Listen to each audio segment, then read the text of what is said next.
welcome to Education Wave Success Made Easy Plant Kingdom Part 6। Last की video में हमने देखा था क्लोरोफाइसी के बारे में, जो टाइप्स ऑफ एल्गीज थे, जिसमें हमने पढ़ा क्लोरोफाइसी, जो कि हम पूरा पढ़ चुके हैं। इसके सारे कैरेक्टरिस्टिक्स मैंने आपको लास्ट की वीडियो में दिखाए थे, समझाए थे। ठीक है, now in this video we are going to cover rhodophyceae, जिसको हम रेड एल्गीज के नाम से जानते हैं, एंड फियोफाइसी। इनके कैरेक्टरिस्टिक्स के बारे में जानेंगे, जिन्हें हम ब्राउन एल्गीज के नाम से जानते हैं। इन्हें हम बोलते हैं ब्राउन एल्गे, इन्हें हम बोलते हैं रेड एल्गे। ठीक है, तो स्टार्ट करते हैं। सो फर्स्ट इज, किसके बारे में हम पढ़ेंगे? रोडोफाइसी के बारे में। ठीक है, अब ये जो रोडोफाइसीज होते हैं, इन्हें हम ब्राउन एल्गीज के नाम से जानते हैं, या आपने एनसीईआरटी में पिक्चर देखा होगा। सबसे पहला जो रोडोफाइसी का कैरेक्टरिस्टिक है वो क्या है? They are commonly called red algae बोलते हैं because of the predominance of the red pigment, क्योंकि इनके पास इतना सारा रेड पिगमेंट पाया जाता है जो कि कवर कर देता है ग्रीन वाले पिगमेंट को। कभी भी आप किसी लीफ को उठाना जो रेड कलर की होंगी, ऐसा नहीं है कि उसके अंदर ए या बी पाया नहीं जाता। ठीक है, बिल्कुल एब्सेंट क्लोरोफिल किसी भी लीफ में नहीं होता। मे बी इतना सारा रेड पिगमेंट होगा जो कि बिल्कुल ही उस ग्रीन वाले पिगमेंट को क्या कर देता है? कवर कर देता है, जिसकी वजह से सिर्फ आपको रेड रेड दिखता है। इस रेड पिगमेंट को हम बोलते हैं फाइकोएरिथ्रिन। ठीक है, सो फाइकोएरिथ्रिन इन देयर बॉडी, ठीक है, इनके बॉडी के अंदर फाइकोएरिथ्रिन पाया जाता है। इस नाम का ये पिगमेंट होता है, जिसको हम बोलते हैं रेड पिगमेंट बोलते हैं, क्योंकि रेड कलर का दिखता है, इसीलिए हम इनको रेड एल्गी बोलते हैं।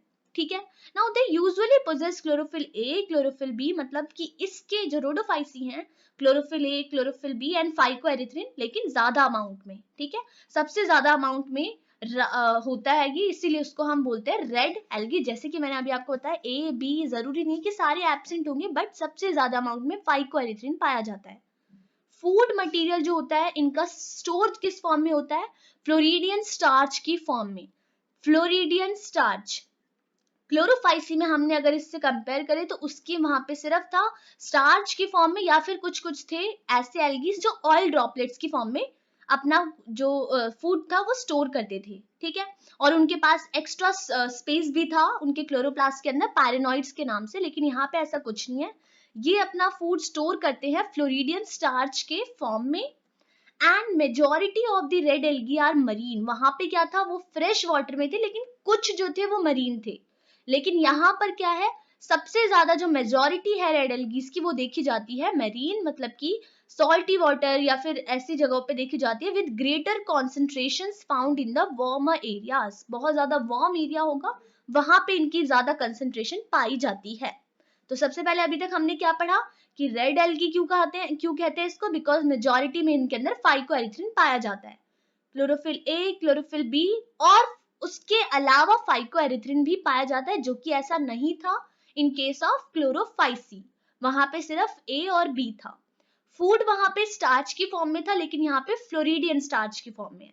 यहाँ पे मेजोरिटी जो है वो मरीन में पाई जाती है, लेकिन वहां पे फ्रेश वाटर में थी, लेकिन कुछ जो थे वहां पे वो मरीन में पाए जाते थे। लेकिन यहाँ पे जो है सबसे ज्यादा मेजोरिटी मरीन में पाई जाती है। Next is, the red algae usually reproduce vegetatively by fragmentation, reproduce asexually by non-motile spores and sexually by non-motile gametes. Now, वहां पे क्या था कि वो वेजिटेटिव जो रिप्रोडक्शन था फ्रेगमेंटेशन के थ्रू करते थे, एंड जो एसेक्सुअल रिप्रोडक्शन था वो स्पोर्स के थ्रू। यहाँ पे क्या है? They reproduce vegetatively by fragmentation की हेल्प से ये रिप्रोड्यूस करते हैं। रिप्रोड्यूस एसेक्सुअली कैसे करते हैं? ये नॉन मोटाइल स्पोर्स, इनके पास स्पोर्स प्रेजेंट होते हैं, लेकिन जो कि नॉन मोटाइल होते हैं। हम नॉन मोटाइल स्पोर्स को हम क्या बोलते हैं? एप्लेनोस्पोर्स। ये भी मैं आपको सब समझा चुकी हूँ। और सेक्सुअली ये नॉन मोटाइल गैमीट्स की हेल्प से क्या करते हैं? अपना रिप्रोडक्शन करते हैं। एनसीईआरटी में हमारी यही सब चीजें दे रखी हैं, तो प्लीज आप इन पे ही ध्यान दीजिएगा। अभी तो रिप्रोडक्शन हमारी किस किस में देखने को मिली है, जो टेरिडोफाइट, ब्रायोफाइट्स अभी हम आगे पढ़ेंगे, वहां पे मैं आपको बहुत अच्छे से समझा दूंगी, सब क्लियर हो जाएगा आपके जितने भी डाउट्स हैं। सो नेक्स्ट पढ़ते हैं हम फियोफाइसी। अब इनको हम बोलते हैं ब्राउन एल्गीज। ब्राउन एल्गे, इनके क्या कैरेक्टरिस्टिक्स हैं? They possess chlorophyll A, C and carotenoids and xanthophylls. C, जो हमारा क्लोरोफाइसी था वहां पे सिर्फ A और B था। हमारे पास फिर रोडोफाइसी आया, वहां पे भी A और B आपको देखने को मिलेगा, लेकिन उसके साथ साथ हमारा क्या मिलेगा हमको देखने को, फियोजेंथिन। ठीक है, यहां पे हमारा जो है फियोफाइसी, यहां पर आपको न्यू चीज देखने को मिलेगी जो है वो है हमारी ज़ेंथोफाइल्स। ठीक है, सो रोडोफाइसी में हमारा था A, B और हमारा फाइकोएरिथ्रिन था। ठीक है, यहाँ पे लिखना था मुझे ज़ेंथोफाइल्स।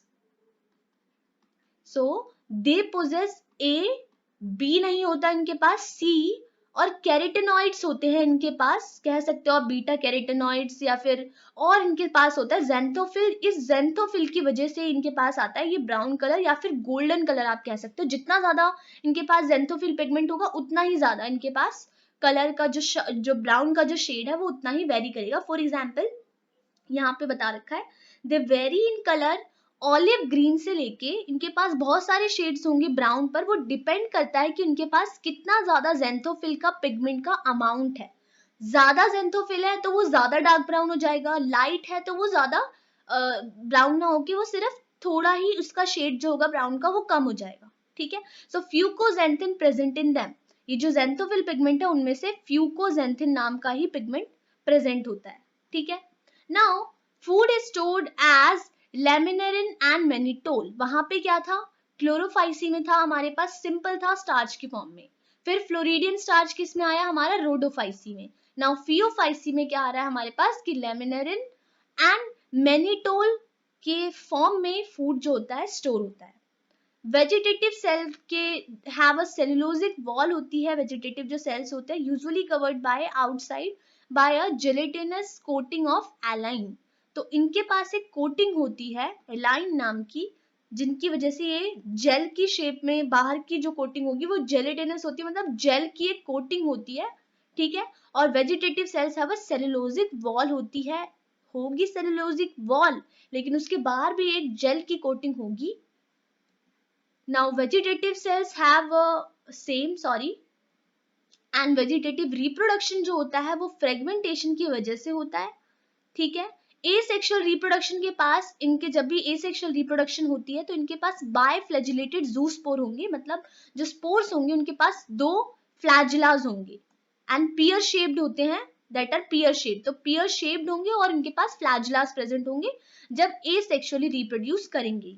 And have two unequal laterally attached flagella, और इनके पास अनइक्वल होंगे, मतलब अगर एक छोटा है तो एक बहुत बड़ा फ्लैजिला इनके पास प्रेजेंट होता है। ठीक है, तो ये था हमारा फियोफाइसी। हमें इंस्टाग्राम पे जरूर फॉलो करें लेटेस्ट अपडेट्स पाने के लिए। जिसको भी इस पूरे चैप्टर की या 11th के फर्स्ट, सेकंड, थर्ड, ये जितने भी चैप्टर्स मैंने अभी तक कवर किए हैं देखने हैं, उनको उनकी प्लेलिस्ट आपको educationwave.in हमारी वेबसाइट पे जरूर विजिट करें, वहां पे आपको मिल जाएंगी।